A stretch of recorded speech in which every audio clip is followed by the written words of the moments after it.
Senhoras e senhores, tudo bem? Saúde a todos com a paz de Cristo. Obrigado, você curtindo, você compartilhando. Nesse vídeo nós vamos falar sobre o ministro Alexandre de Moraes, as manifestações, a Juliana, né?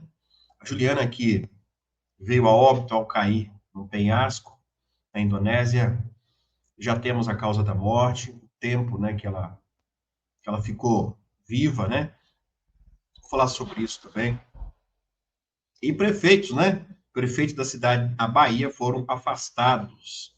Isso mesmo. Vamos lá? Vamos lá, vamos começar pela senhora a Juliana. Vamos embora. Bora falar sobre a Juliana. A Juliana, então, pelo que estão falando, ela faleceu 20 minutos depois da queda, né? É o que estão falando, né? Vamos lá. Oi, Carol, ótimo dia para você, uma ótima sexta-feira a todos. Olha só, as oitivas, né, os depoimentos estão marcados para acontecerem simultaneamente, como você bem disse, já na próxima terça-feira, e é uma nova fase que surge a partir de novas informações que chegam ao Supremo Tribunal Federal por descumprimento, suposto descumprimento de medidas cautelares que foram estabelecidas pelo ministro Alexandre de Moraes em todo esse processo aí da trama golpista. Entre as medidas estão o fato de que os réus, né, as partes, não poderiam manter contato entre si e também uma outra medida cautelar de que eles não poderiam utilizar as redes sociais. Então, na próxima terça-feira, quem será ouvido? Marcelo Costa Câmara, ex-assessor de Bolsonaro, o Eduardo Kuntz, advogado de Câmara, Fábio Van Garten, também ex-advogado. Eu falei que a gente ia falar da Juliana. Eu soltei outro vídeo, mas isso aí também tava na mira, tá bom? Dos advogados que serão ouvidos, tá bom? Sobre o Cid, né? O Cid que inventou aquela história toda e agora colocou também os advogados de Bolsonaro nessa trama aí. Vamos lá, vamos lá. De Bolsonaro e Paulo Cunha, ex-advogado de Bolsonaro. Esses três advogados serão ouvidos em São Paulo, Câmara será ouvido aqui em Brasília, esses depoimentos serão feitos aí de forma simultânea para abater as versões. Já é um procedimento muito comum de ser realizado pelos investigadores da Polícia Federal a partir dessa determinação do ministro Alexandre de Moraes. O que se sabe até o momento com relação a esses novos depoimentos, a essa nova fase da trama golpista? Van Garten e Bueno foram chamados a depor depois de informações da revista Veja de publicar ali que o ex-ajudante de ordens e delator, Mauro Cid, se comunicou por meio das redes sociais sobre a delação e que os advogados, de uma forma geral, esses que serão ouvidos na semana que vem, tentaram, de alguma forma, conseguir informações sobre a delação. A partir daí, o ministro Alexandre de Moraes determinou essas oitivas e determinou também a apreensão de eletrônicos. Mauro Cid chegou a entregar o celular da filha adolescente, o celular que tem ali supostamente essas mensagens recebidas, né, essa comunicação, essa tentativa de comunicação entre ele e os advogados. Além disso, o que se sabe até o momento? Que tanto a mãe de Mauro Cid quanto a esposa também foram procuradas, de acordo com os indícios, pelos advogados para tentarem ali mais informações sobre a delação. Então, tudo isso, todos esses depoimentos e essas oitivas, na semana que vem, seguirão por esse caminho, para tentar entender se, de fato, os advogados tentaram qualquer tipo de contato com o Mauro Cid e se as medidas cautelares que foram impostas pelo ministro Alexandre de Moraes, de eles não utilizarem as redes sociais, também foram descumpridas. Carol. Tá, então, né? Vamos ver agora, descobrir se isso que o Cid está falando é verdade ou é mentira, tá? Vamos lá, vamos falar sobre a Juliana? Bora! Essa querida Juliana que nos deixou uma morte triste. Vamos ver o que diz o laudo? Vai Bora! trazer para a gente os detalhes sobre a conclusão da autópsia no corpo da brasileira Juliana Marins, a Juliana que caiu durante uma trilha de um vulcão na Indonésia. A conclusão dessa autópsia aponta que a morte teria ocorrido por traumatismo. O que mais sabemos, hein, Rafa? Carol, esse laudo mostra ainda que teria sido uma morte rápida, causada então por traumatismo, por força contundente, que resultou danos aos órgãos internos e hemorragia extensa. Então, segundo esse laudo, o impacto da queda de Juliana causou muito sangramento na cavidade torácica e muitas lesões, múltiplas fraturas e lesões disseminadas por quase todo o corpo. Embora houvesse também ferimentos na cabeça, os mais críticos, que somaram o efeito então das outras lesões, foram os da parte posterior do tronco. Essas informações então foram constatadas nesse laudo da necrópsia que foi realizada em um hospital em Bali, na Indonésia. Bom, a hipótese de hipotermia como causa da morte foi descartada pelos médicos responsáveis. Alguns especialistas disseram que essa poderia ser uma causa provável por conta do frio que fazia na região, principalmente de madrugada, mas o médico responsável pela necrópsia afirmou que não havia nenhum indício de que poderia ser hipotermia, porque quando a causa da morte é a hipotermia, por exemplo, tem lesões nas extremidades dos dedos, o que não aconteceu com Juliana. Pelo contrário, o que o médico observou foi realmente muito sangramento, principalmente na parte torácica do corpo dela. Bom, embora essa autópsia ainda seja considerada provisória até a conclusão dos exames toxicológicos, que é um procedimento padrão na Indonésia, enfim, não indica ali nenhum tipo de investigação em relação a qualquer substância, mas embora ainda precise ser feito esse exame, o resultado ainda precise sair, e isso deve acontecer em até 2 semanas, a causa principal da morte já está estabelecida segundo as autoridades da Indonésia. Agora, o que chama a atenção, Carol, em relação ao tempo que foi calculado, né? Segundo o laudo dessa autópsia, Juliana morreu de forma muito rápida, 20 minutos após a queda. No máximo 20 minutos. É isso que afirma o laudo da necrópsia. Só que, segundo a família de Juliana vinha afirmando nos últimos dias, no sábado ela foi vista com vida. Ela caiu na madrugada de sábado, no horário da Indonésia, e aí, durante o dia, no sábado, ela foi ali, imagens registraram, né, câmeras de drones de turistas, aliás, registraram imagens de Juliana se movimentando ainda com vida. Então, ficou essa parte, né, do laudo da necrópsia ficou um pouco confusa. Inclusive, o médico responsável foi questionado em relação a isso. Ele preferiu não comentar. Ele disse que ele avalia fatos e que nos exames que ele fez apareciam aí realmente que teria sido uma morte bastante rápida, no máximo 20 minutos após a queda de Juliana.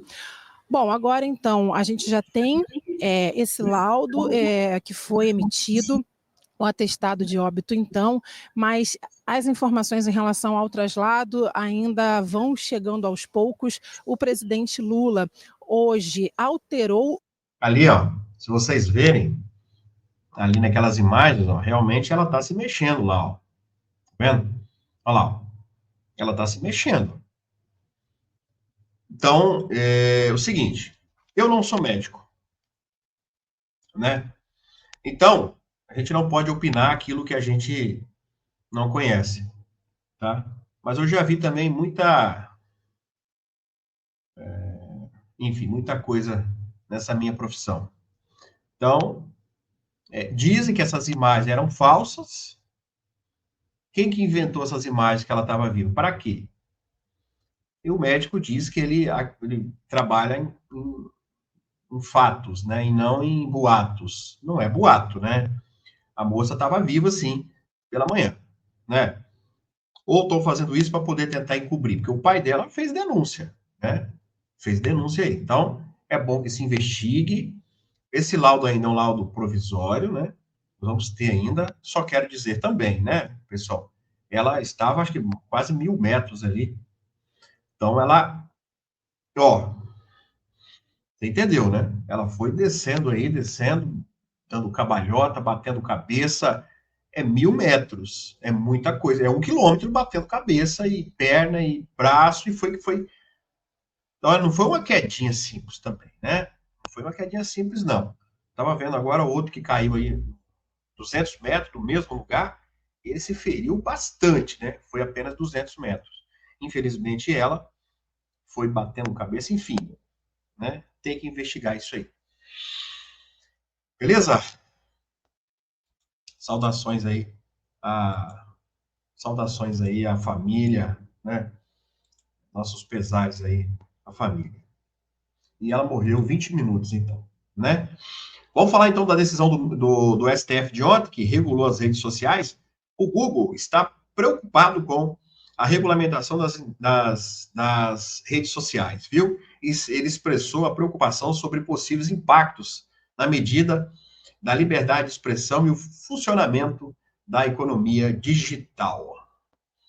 A decisão do Supremo Tribunal Federal, que estabeleceu que redes sociais podem ser responsabilizadas por conteúdo ilícitos postados por usuários, caso não retire o material ofensivo, mesmo sem ordem judicial, gerou uma reação do Google. A empresa expressou preocupação sobre possíveis impactos dessa medida na liberdade de expressão e no funcionamento da economia digital. Vamos ver, né? Vamos ver aí o que vai acontecer. O julgamento do STF definiu que, para crimes contra a honra, a exclusão do conteúdo ainda depende de decisão judicial, conforme previsto no voto do ministro Barroso. A decisão foi por 8-3, tá? Então, vamos ver. É porque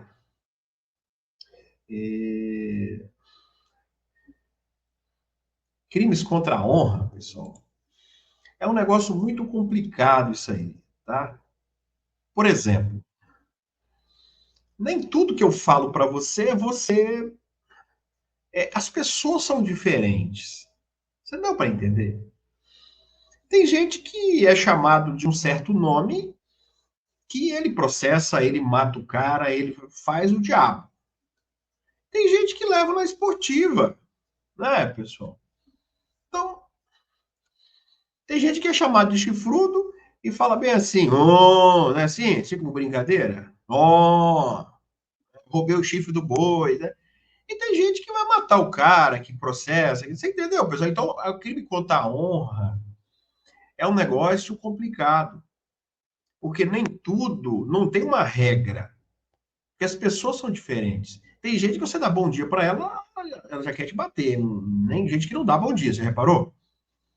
Então, a honra da pessoa é uma coisa íntima, entendeu? Eu tenho que me doer por aquilo, eu tenho que, você entendeu? Você vê político, por exemplo, tem político que o Moraes mesmo, se falar que ele é careca, possivelmente você vai tomar um processo. E o Bolsonaro, por exemplo, já fizeram tanta coisa com ele na rede social, tanta coisa, né?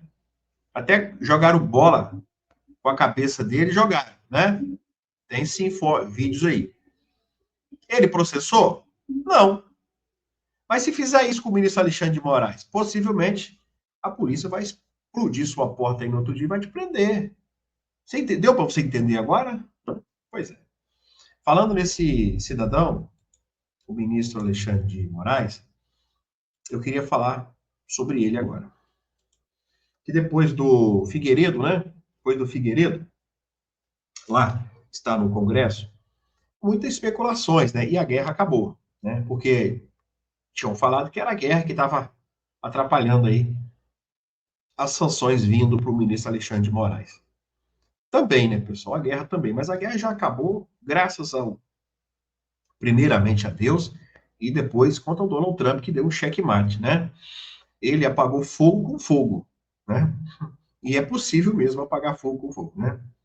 A gente sabe que é. Então, ele apagou. Então, com esse depoimento do Paulo Figueiredo no Congresso, isso foi juntado a esse processo. E ontem mesmo já foi pedido uma aceleração nesse processo contra o ministro Alexandre de Moraes. Mas não é só contra ele. A gente tem que entender que é todo um ciclo. Tem o Barroso, tem o Flávio Dino, que entrou na mira, tem as esposas, tem o Fábio Chó, tem a PGR, tem uma série de pessoas aí que estão nessa lista. Inclusive, né, pessoal, tem outros ministros que a gente não sabe ainda o nome, tá? Mas a gente sabe que outros ministros estão, sim, na mira do Donald Trump.